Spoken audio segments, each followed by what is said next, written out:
What if one morning you woke up, grabbed your phone like any other day, and saw your bank balance showing $100 billion? Not a typo. Not a glitch. Just pure, life-altering wealth staring back at you. How would that single moment reshape everything you know about yourself, your relationships, and the world around you?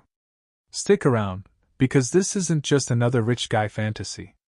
The truth about sudden unimaginable money is way stranger and darker than most people realize. Picture it.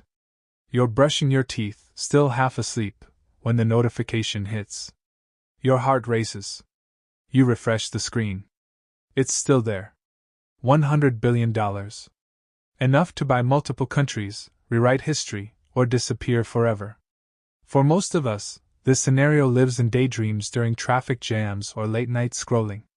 But what happens when the fantasy becomes real? Today we're diving deep into the psychology, the hidden traps, and the surprising human stories behind waking up with more money than any single person could ever need. By the end, you might look at your own life a little differently.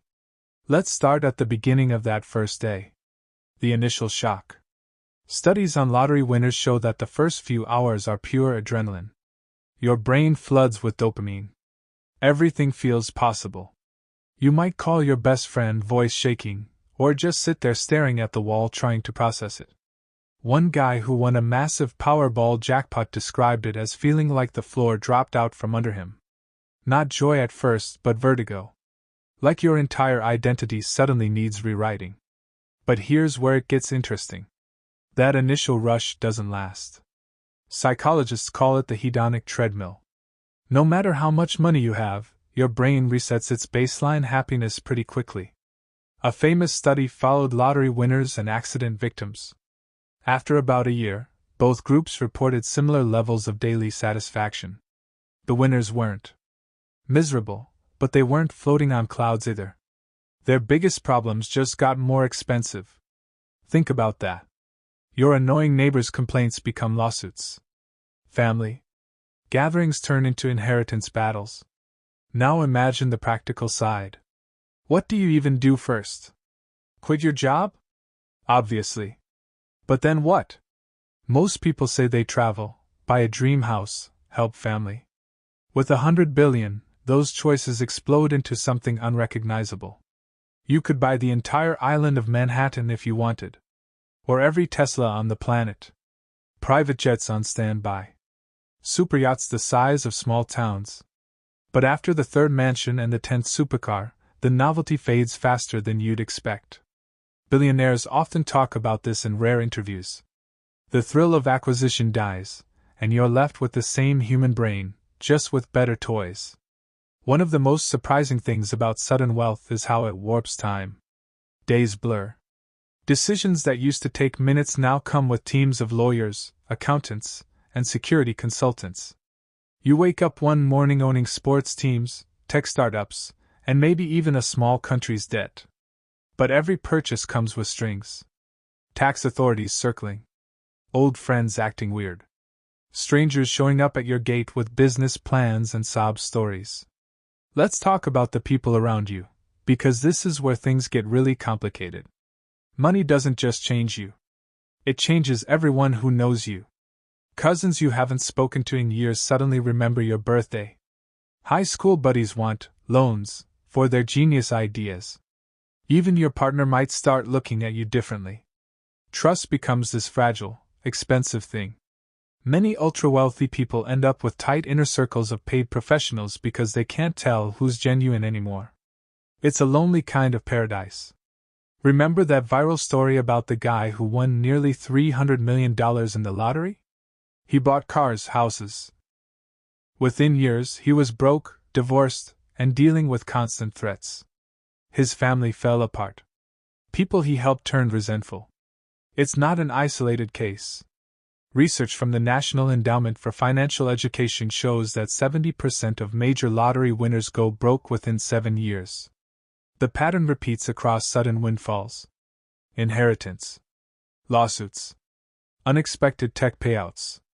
The money arrives, but the emotional tools to handle it don't. But what if you're different?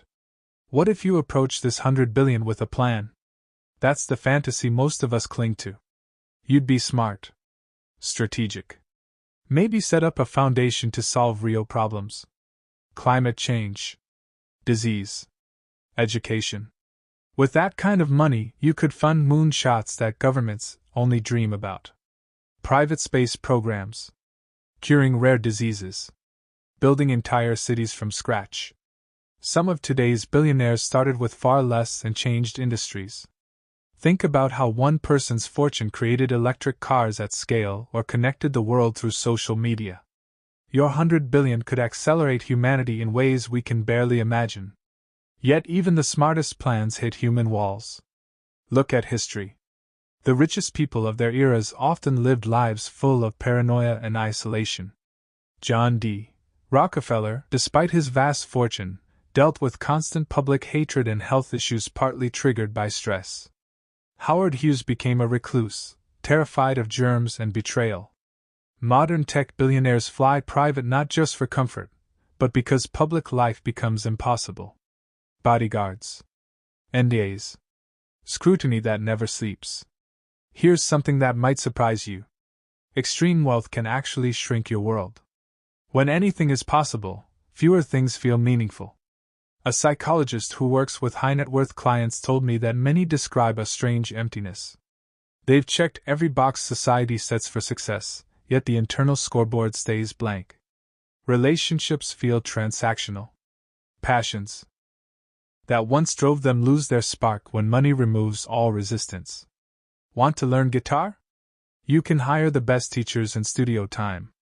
But the struggle that made it rewarding disappears. What would you do with your first billion? Most answers involve luxury. But after the yachts and the art collections, the real question emerges. How do you use this power without destroying yourself? Some choose anonymity.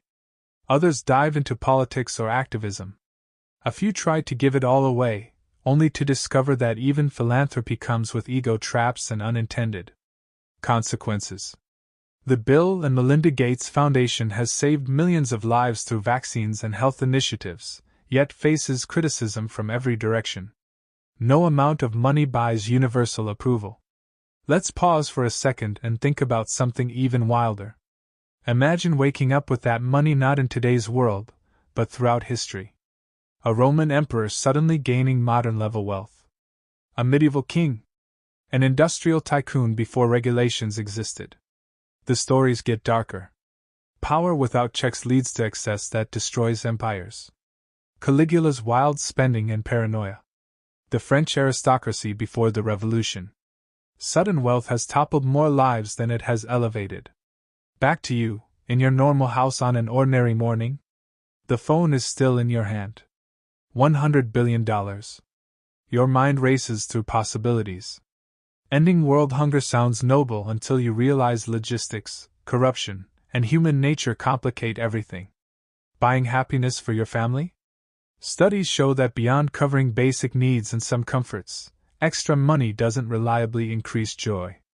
In fact, it can amplify existing problems. If your marriage had cracks, the money becomes a magnifying glass. This is where things get really interesting. The psychology of wealth reveals something profound about human nature. We think money solves problems, but often it just creates new, more sophisticated ones. Security teams because of kidnapping fears. Constant legal battles. The pressure to make every decision perfect because the stakes are planetary. One wrong investment or public statement, and you're not just losing money. You're losing legacy. Consider the daily life of someone with that fortune. Mornings might start with a personal chef preparing whatever you crave. Private flights to anywhere. But the calendar fills with meetings you can't skip. Foundations to run. Businesses demanding attention. The freedom you imagined gets scheduled away. Many billionaires talk about missing the simple joy of walking into a store unrecognized. Going to a movie without planning security. Normal conversations where people aren't calculating your net worth. Yet some people do handle it better than others. What separates them? Research points to strong personal values before the money arrives.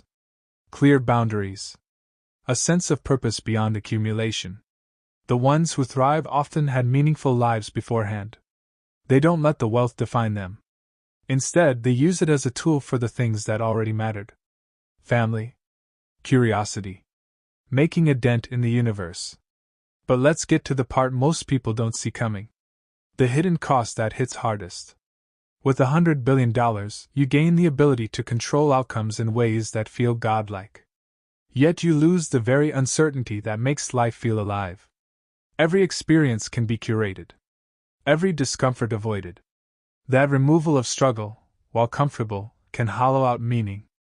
Philosophers and psychologists have noted this for centuries. Aristotle talked about wealth as a means, not an end. Modern research on eudaimonic happiness shows that purpose and growth matter more than pleasure. Imagine 5 years into this new life. The initial excitement has settled. You've done the travel, the giving, the big projects. What remains? The same fundamental human questions everyone faces. Who am I when no one needs me?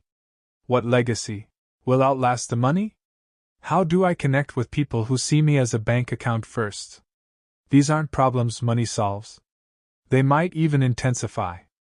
Some of the most revealing stories come from people who lost their fortunes after having them. They describe mixed emotions. Relief mixed with grief.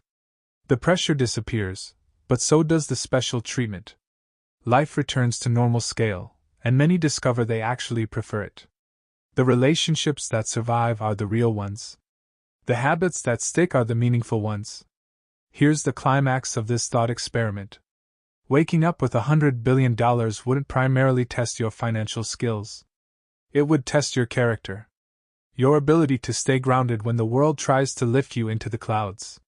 Your capacity to find meaning when every external reward is available. The money amplifies who you already are.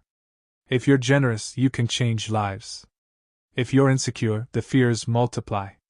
If you're driven by curiosity, you can explore frontiers others only dream about. But the core of you doesn't change. It just gets louder. Think about that for your own life, even without the billions. The small choices you make today with whatever resources you have. How you treat people. What you value when no one's watching. Those patterns would simply scale up dramatically with sudden wealth. The person you are at heart would determine whether that money becomes a blessing or a curse. In the end, imagining waking up with $100 billion reveals something beautiful and humbling about being human. We chase financial freedom thinking it will complete us, but the real treasures have always been simpler. Deep connections. Meaningful work. The ability to face each day with purpose. The money might change the scenery, but the journey remains remarkably similar. We all wake up every morning with 24 hours and the choice of what to do with them. So the next time you're stuck in traffic or scrolling,